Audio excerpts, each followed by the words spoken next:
Welcome to the newest episode of Beyond the Fame with Jason Fraley. I'm your host, Jason Fraley, picking the brains of the top filmmakers, musicians, and artists of our time. Full House actor and comedian Bob Saget died tonight at the age of 65. I spoke with him in 2016 when he came to the Kennedy Center, first to honor Joan Rivers, then to roast James Carville. Mr. Saget, I grew up watching you, so it's an honor. Thanks for joining us. Oh, my pleasure. It's absolutely a pleasure. I grew up watching myself. I don't even know anymore. What is that experience like? Did you even recognize yourself? No, I don't. No, I just try to get rid of the water I've retained. Yeah, that's. And I'm also coming in August 20th at the Warner Theater in D.C., so I'm excited about that. Doing my full show. This is I'm actually in D.C. twice.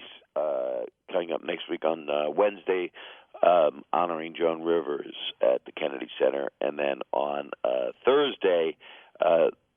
Roast master of the Carville roast, and then on August 20th, the Warner Theater, just me being me. So God help everybody. Yeah, that's a big lineup there. I guess before we go into the Carville thing and your Warner Theater thing, just give me real quick, what do you have planned for the Joan Rivers thing? Well, the Joan Rivers thing, I was requested to do stand-up because they say that I was one of Joan's favorites, which is beyond an honor in itself, and she was one of the best at what she did. And I will try to do material that mirrors my version of hers, which would probably be complaining about my relationships, and as she used to complain about hers, and maybe some topical stuff and some name-dropping stuff, which is what she was also known for. I never got as tabloidy in my attacking people as she did, which made her such a tenacious, amazing comedian that was able to withstand all these years and everything that she's been through. And if you see the movie Joy, it kind of mirrors that as well. That's awesome. Well, it's a huge honor that they would ask you. All right, moving on to Carville. How'd they tap you to do the roast of him? Do you and James go way back as well? Well, Lewis Black dropped out, and he's a bastard for doing that. So they said, Bob's in town, let's get Bob. So it's like they really wanted me bad simply because they had the hotel room available. So they had no reason to want me for it, except for the fact that whatever semi-fame they were excited about. Right. I'm real excited to host it, and I said this actually in a press release because I'm excited to find out who he is. So, and all the people on the dais, I know Jim Norton, I know Jeff Ross, I'm friends with a few of the people, and I have met James Carville at a Conan one time. He came up to me, we talked for 20 minutes, then he headbutted me in the chest as hard as he could. So he is also a tenacious man, and I didn't mean to call Joan a tenacious man. God bless her. But James is someone that I actually admire and respect, and so it'll be fun to do disrespecting, unadmirable material toward him. Definitely, and just looking at the lineup of some of the people, D.L. Hughley and Tony Kornheiser, Mary Matlin, and the one I'm really looking forward to, other than yourself, sir, is Triumph the Insult Comedy Dog. He's hilarious, and that's the great Robert Smigel is the mind behind that wonderful character. I'm very excited to see I keep saying, let me just pull the curtain away so you see the wizard is standing there. Pay no attention to the man behind the dog with the cigar. Right. The Triumph will by far surpass anything I attempt to do. My goal on the thing, and I think what they want me to do, is to be as affable a host as possible in an evening that could turn into a nightmare, because Mr. Carville's wife, Mary, will be there, and she's a Republican, and he's a Democrat. So there's a lot of good jokes about what goes on in their bedroom. But because it's very hard to get a jackass and an elephant in the same bed. Especially this campaign season. I mean, there's got to be, there's no shortage of political jokes you guys are going to be able to do. Trump and Hillary and Bernie. No, I don't like them. I hate them because it's all so upsetting right now because we turned into such a large cat fight, Right. Yeah, it's like a reality show at some point rather than something serious, which is a shame. Yeah, it really is. We've become the Kardashianism of America is what we have become. We've become name calling, and it's worked because we're at that place in humanity. Yeah. Well, if let's say our listeners come out to the show, is it going to be, is it going to be sort of a clean sitcom Bob Saget, or is it going to be raunchy stand-up? I know you've written a whole book about the dichotomy Dirty there. Daddy, yes, Yeah. my New York Times bestseller. Yeah. Nice plug. Yeah, who knew? I didn't know. Yeah. They tell you it is, and then you go, who fixes? Which show are you referring to now? Oh, sorry. Obviously, I'm planning to move to Washington after this interview. You should, yeah. The Carville one. That one, I think, is going to be an R-rated roast. There's no way for it not to be. I'm going to set the tone. There's no. I don't see how you drop an F-bomb when you're asking for him. I mean, this is a nice man who does 4 different. He's talented enough to not only be a political advisor, but he's incredible with sports broadcasting. He's a male model for Fright Night, and he's a big Halloween. He frightens children. But he really is quite a learned human. He's been in more movies and TV shows than most of the comedians on the dais. So he is an anomaly, and but that has nothing to do with the fact that yes, it's going to be a dirty roast. You got Jim Norton. Triumph. I mean, words are going to fly. You don't want to bring a 14-year-old to this thing. I would say it's a 21-up affair. And all these raunchy jokes bouncing off the prestigious walls of the Kennedy Center is going to be a nice little irony there. I know. It is not the place you do this kind of thing, but, It is now, baby. Yeah, I know. They couldn't find a synagogue that would take it. Awesome. We'll wrap up here real quick. I wanted to congratulate you on Fuller House. I think I read some article where Netflix had said it had done even better than expected ratings-wise. Yeah, it's huge. In fact, it actually took a dent out of Friday night regular programming on network when it first came out, and now I'm shooting one the week after next week after the Kennedy Center week. I'm shooting an episode, and it's very funny what we've been doing. And it's funny, Stamos and I posted it, Candace Bure posted it, and it ends up, on Deadline Hollywood. It becomes a piece of news, and it's like, boy, are we out of news. You said you're getting ready to shoot another episode? Is this season 2? Yes, I'm doing 3 episodes this season. So the week after next, I will be shooting for season 2. Right. I mean, I knocked it out. Yeah, I was surprised how fast I knocked it out. I mean, I hadn't, watched it as a kid, but I was surprised how fast. I mean, but is it really all that surprising? I mean, those numbers right there reflect how beloved you are. They did it properly. They hired a new cast. Candace's kids are adorable.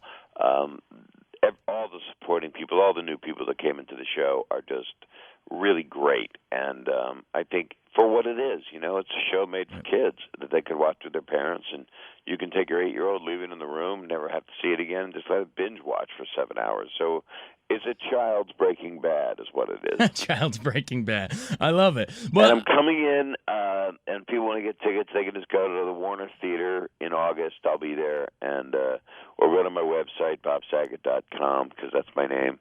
And I will be doing my stand-up without holes barred, which just sounds kind of ridiculous considering that both the Joan Rivers honoring and James Carville's roasting, there won't be any holes barred. That just sounds dirty as it is. I don't mean it to.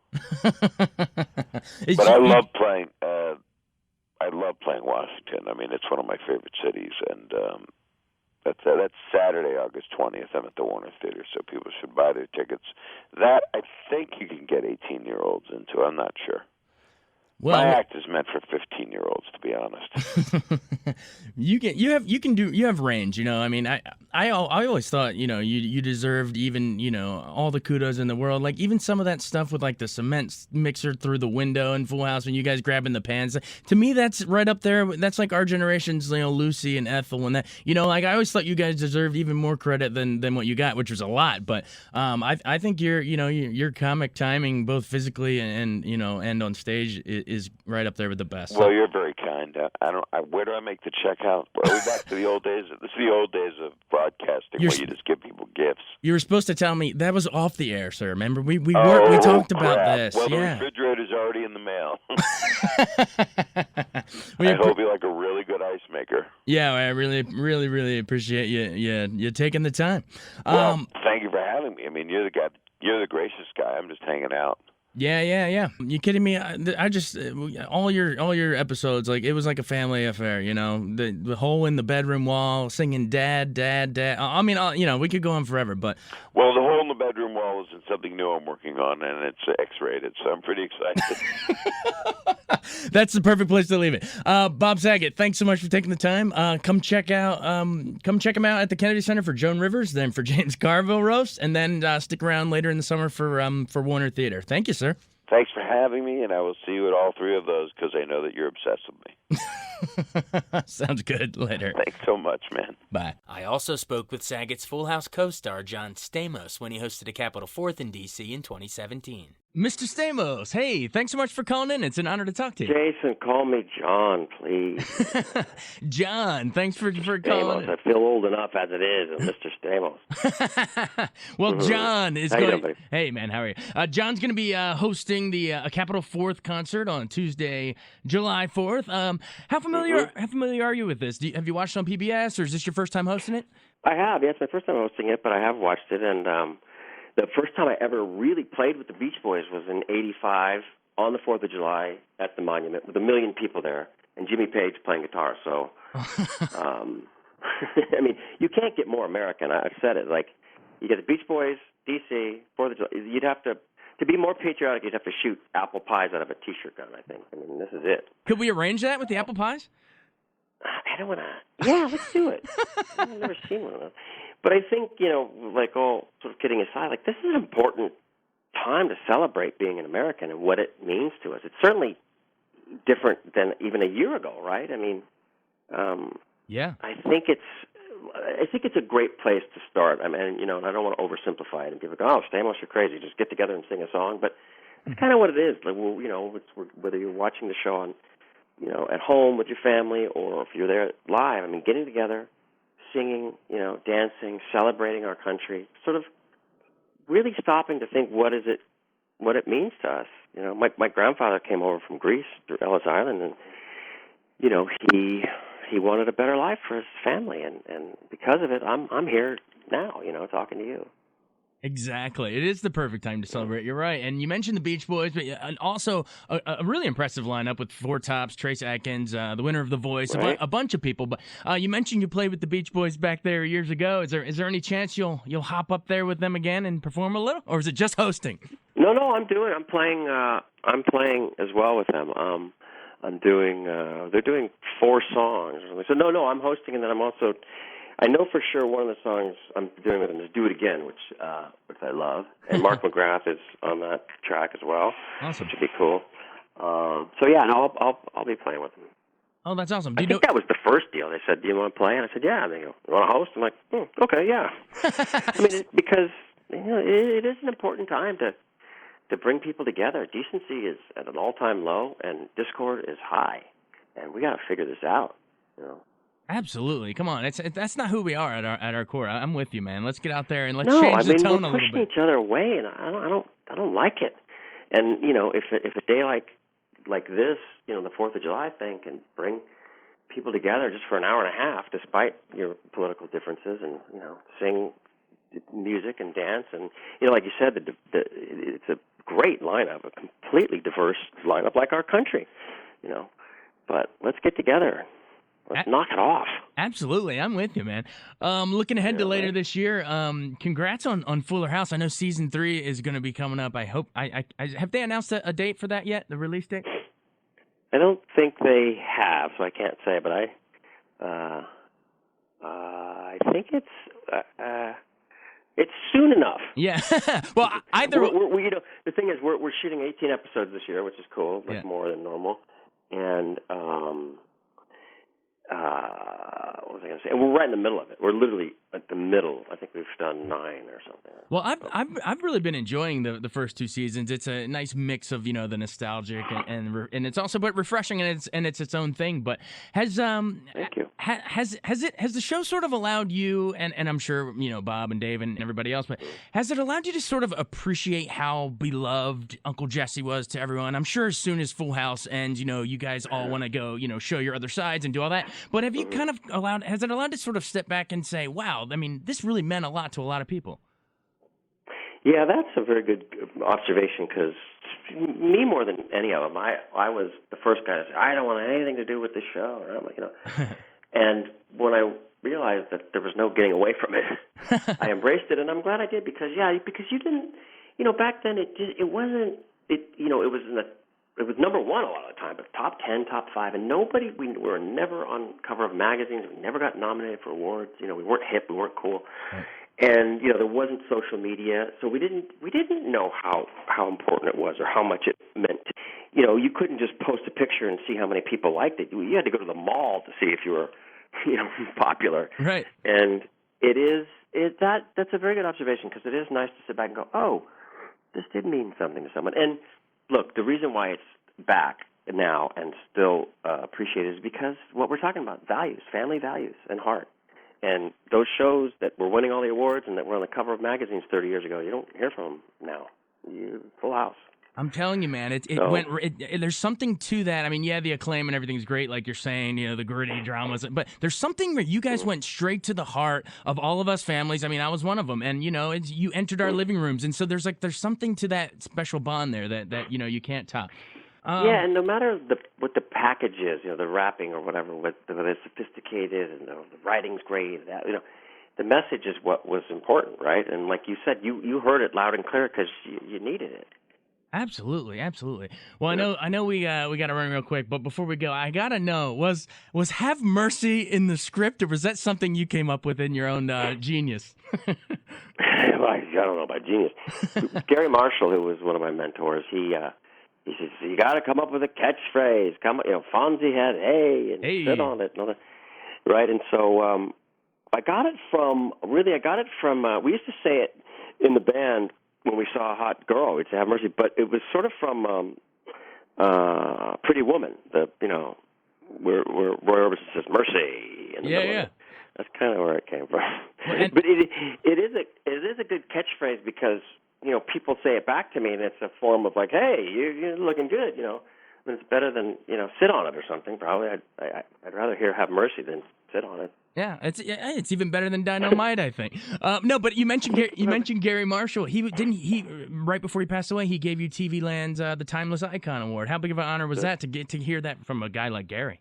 And unbelievable. I mean, I grew up watching, those shows. That was as high as I wanted to go. I wanted to be on a show like Happy Days, and I guess I ended up that with the guy who created it. It's one of my dearest friends.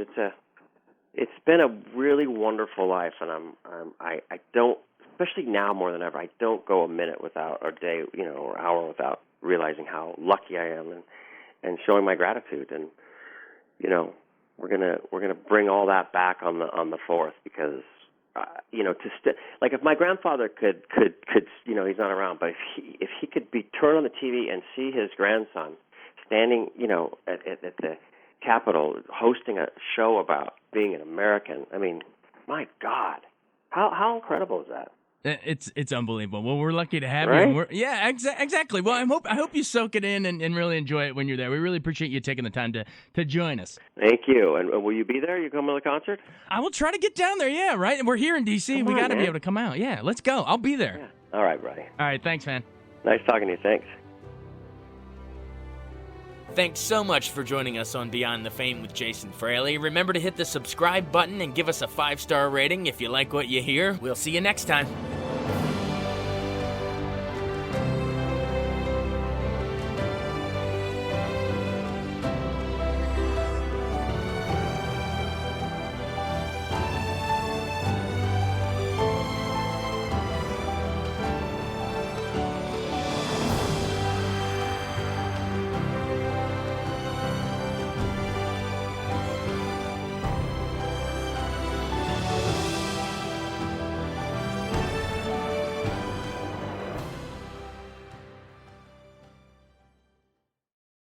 I wanted to take a second to tell you about an app I really enjoy. Living in the DC area is great, and Podcast DC gathers all of the local shows that I like all in one local app. Health, sports, local news, politics, and so much more. Podcast DC is the new local app with hundreds of DC area podcasts to choose from. I can earn exciting rewards just for listening and share the podcasts I love instantly. Available in the App Store or in Google Play, listen local with Podcast DC.